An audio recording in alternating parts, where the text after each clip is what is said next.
direct des courses avec la fédération.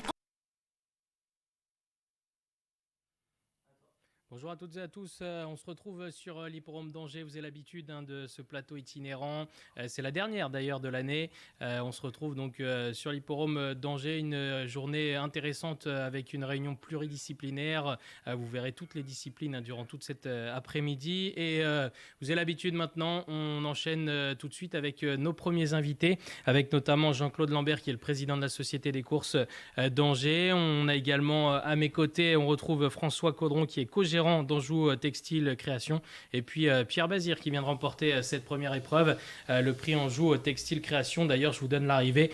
C'est donc le numéro 1 qui s'impose, Jordans, devant le numéro 2, Joker de l'Oued, 3e, le numéro 4, Jewel Star, devant le numéro 3, Jam. Une promenade de santé d'ailleurs pour le gagnant dans ce prix l'Orne Magique, prix Anjou Textile Création. Bonjour messieurs.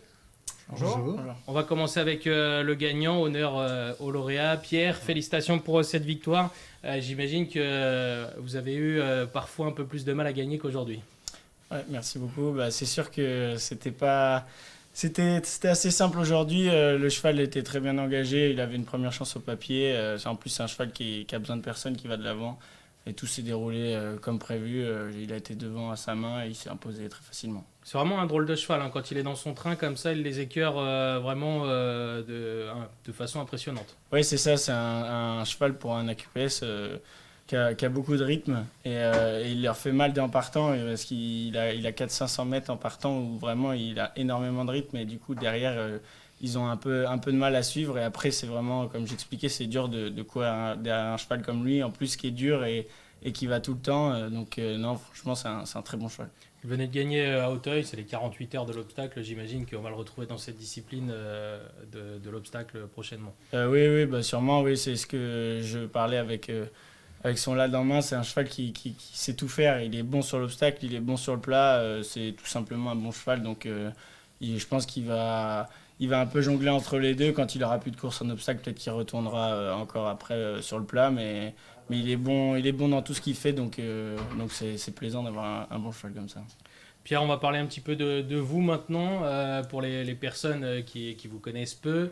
Rappelez-nous un petit peu votre parcours. Comment est-ce que vous êtes arrivé dans les courses hippiques ? Mon père travaillait chez Guy Chérel pendant 10 ans. Mon père a toujours travaillé dans les chevaux. Là, maintenant, il vient d'avoir sa licence d'entraîneur. Là. Et voilà, donc j'ai toujours un peu baigné là-dedans. Après, j'ai fait les courses de poney. C'était mes premières courses, entre guillemets. Ça m'a vraiment plu. Et du coup, j'ai commencé à aller monter chez Guy Chérel à l'époque et chez Dominique Sépulcre. Et après, je suis parti directement au Moulin à Vent où j'étais apprenti chez Pascal Barry. D'accord. Et par la suite, du coup ? Après 3 ans, un bac pro chez Pascal Barry. Et après les 3 ans, je suis parti de chez Pascal Barry et j'ai embauché chez Alessandro Botti où on a eu vraiment beaucoup de succès pendant quelques années. Et maintenant, je suis freelance, je travaille à droite à gauche le matin. Alors, vous aviez quand même les origines pour aller dans l'obstacle. Pourquoi est-ce que vous êtes dirigé vers le plat ? Parce que quand je suis rentré au Moulin à Vent, j'étais même trop léger pour passer ma licence en plat. C'est vrai, j'ai raté 2 fois ma licence parce que j'étais trop léger. Et malheureusement pour moi, en 1 an, j'ai pris plus de 20 cm et je suis devenu... maintenant, je monte toujours en plat, mais le poids, c'est plus compliqué maintenant. Je ne peux pas monter en dessous de 55,5, 56. Mais bon, c'est ma discipline, j'ai toujours travaillé là-dedans. J'ai fait un petit peu d'obstacles. Là, cette année, j'ai monté 4-5 fois. Ça me plaît, mais pour l'instant...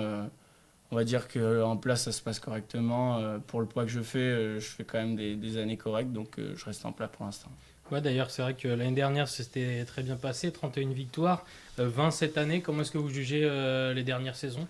L'année dernière, c'était très bien. J'en ai en tout 35, j'ai gagné à l'étranger aussi. 31 en France, c'était très bien, j'avais pas d'agent. Cette année, j'ai pris un agent. Je monte plus, mais c'est vrai que j'ai eu moins de bons chevaux. Les années se suivent, mais ne se ressemblent pas forcément. J'ai eu moins de bons chevaux cette année, donc il y a un petit peu moins de gagnants. Mais bon, à la fin d'année, j'espère que ça va bien se passer. Là, je retrouve des chevaux en forme. J'espère finir l'année avec, si j'ai 27-28 gagnants, ça sera déjà bien. En montant à 56 kilos, c'est vraiment pas évident de faire beaucoup mieux, j'ai envie de dire, parce qu'il y a beaucoup de chevaux que je peux pas monter, même des chevaux que des fois moi j'amène en forme, d'un coup ils se retrouvent avec des poids que je peux pas les monter, donc c'est compliqué, mais bon, ça va, c'est correct quand même. Et comment ça se passe le matin? Vous allez en prestation ou pas Oui, forcément? voilà, c'est ça, bah, je vais travailler les chevaux chez Alessandro Botti, je vais aussi chez Pascal Barry, et puis après à droite à gauche, chez les gens qui m'appellent pour travailler leurs chevaux ou quoi. Est-ce que vous avez des espoirs là, des noms pour les parieurs hein, Oh, bah, des espoirs, oui, il y en a toujours. Après, là, comme ça, qu'est-ce qui me vient? Oui, j'ai débuté un poulain à Alessandro Botti, là, second la semaine dernière à Deauville, dans une course d'inédit qui est vraiment Une pas bonne mal, je leçon pense. d'ailleurs. Comment? Une bonne leçon d'ailleurs. Ouais, très bonne leçon. Le cheval s'est super bien comporté. Donc, j'espère le revoir dans les 2-3 prochaines semaines, le voir très bien figuré. D'ailleurs, donc vous travaillez toujours en collaboration finalement avec Alessandro. Oui, j'ai jamais perdu contact de tous les clients que j'ai eu avec Alessandro. On s'entend super bien. C'était un peu comme il m'a pris comme son fils quand je suis parti du moulin avant. Je dis toujours c'est mon deuxième père. On s'entend super bien. Donc ouais, j'ai toujours gardé très bon contact. Et puis Monsieur Barry également, c'est lui qui m'a formé. Donc non, je vais garder de très bons contacts avec mes anciens patrons. Et comment ça se passe avec le papa? Est-ce qu'il vous donne des conseils? Comment... Bah, le papa, il a jamais été jockey, Hein. donc non, des conseils pour mon métier, non, mais c'est sûr que j'aime bien parler avec lui des chevaux qu'il a à la maison. Bon, il vient juste d'avoir sa licence, donc il n'a pas eu encore eu de partant, ça ne serait tardé, je pense. Mais c'est vrai que j'aime bien échanger avec lui de ce qu'il pense de la forme de ses chevaux. Et puis quand je rentre à la maison, voilà, je monte à cheval avec lui, ça me fait plaisir. Merci Pierre Merci d'être beaucoup. passé nous voir. Félicitations pour cette victoire. Allez, je vous laisse. Je vous laisse puisque là maintenant il y a le train. Ouais, c'est ça. Au revoir, merci beaucoup. Bonne route. On va parler désormais un petit peu de l'entreprise Anjou Textile Création. Est-ce que vous pouvez nous présenter cette entreprise? Ouais, donc on est situé. N'hésitez pas à vous rapprocher ouais. du micro. On est situé à Saint-Sylvain-d'Anjou, donc tout près d'ici. Hein. C'est une société qui a été créée maintenant il y a une dizaine d'années. On est spécialisé dans le marquage et le textile, hein, donc aussi bien pour les entreprises, associations, collectivités. D'accord. Et on a développé un petit peu une niche où moi je suis passionné un peu de chevaux et tout ça, donc qui est les sports hippiques et un peu plus le domaine des courses. Donc on a réalisé beaucoup de textiles un petit peu aussi bien pour les entraîneurs, les jockeys, les écuries, tout ça. Et là, on a lancé une casaque depuis 4 ans, là, qui Made in France, Made in Anjou, D'accord. on peut dire, avec une conception faite chez nous et après réalisation à Cholet. D'accord. Par des couturières et voilà. Et qu'est-ce qu'elle a de particulier? On a amélioré la matière parce que j'avais un ami, Stéphane Michel, donc un petit cheval. On s'est dit, bah tiens, pourquoi pas adapter une matière un petit peu plus technique, respirante, déperlante. Et on a adapté une matière donc avec un tissu entièrement sublimé qui est imprimé vraiment sur plus de couture, plus rien. D'accord. Qui est aussi étanche. Et après, je me suis rapproché de professionnels que je connaissais comme ça dans le domaine des courses, comme Mathieu Abrivard qui est présent ici. Et Donc là, c'est sa casaque, c'est la vôtre. Oui, oui, voilà. Donc, Avec le petit drapeau bleu, blanc, rouge, d'accord. qui est notre petit signe, mais qui a été copié. Ouais, Et donc, il y a des produits si qui, je me trompe pas, votre casaque, c'est celle qui est un peu plus moulante que ce qu'on Alors, voit il y a habituellement. deux possibilités. Il y a toujours le petit blouson standard, un petit Mhm. peu, qui est toujours avec une matière spécifique. Et là, il y a une mode, on va dire, sur une casaque un peu moulante, et voilà, qui va un petit peu à tout le monde. Ce qui paraît finalement assez logique, puisque Voilà. dans le vélo, on travaille beaucoup en soufflerie et que c'est Voilà, tout à fait. pour les maillots, pour éviter la prise d'air. Donc, Ouais. ça semble assez logique de Tout faire à la fait. même chose maintenant. Pour l'anecdote, c'est Jean-Michel Bazir qui m'a envoyé une photo une fois. Qui fait du vélo, Jean-Michel. Oui, en plus. Et donc il m'a dit, bah tiens, si tu peux faire ça, j'ai vu ça, c'était sympa. Puis on est parti comme ça. Puis maintenant, bah, on est peut-être pas leader en France, mais pas loin. Pas loin. D'accord. Et Donc combien, ça fait plaisir à tout. Bon, voilà, combien de personnes a travaillé au sein de... Alors là, on est 9. D'accord. Donc avec un atelier de marquage, donc sur place. Ça évite d'avoir des intermédiaires. 3 commerciaux, et puis des sédentaires un petit peu comme moi, et puis moi qui vadrouille un peu à droite à gauche aussi. D'accord.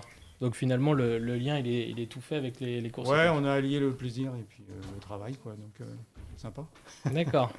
On va parler un petit peu maintenant de l'hipporome. De façon un peu générale, est-ce qu'on peut le présenter assez rapidement? Oui, enfin, c'est un hippodrome où on a 3 pistes, donc une piste de plat, une piste de steeple et une piste de trot. Hein, on a cette chance d'être un hippodrome pluridisciplinaire, ce qui attire le public, voilà, et ce qui donne des courses variées.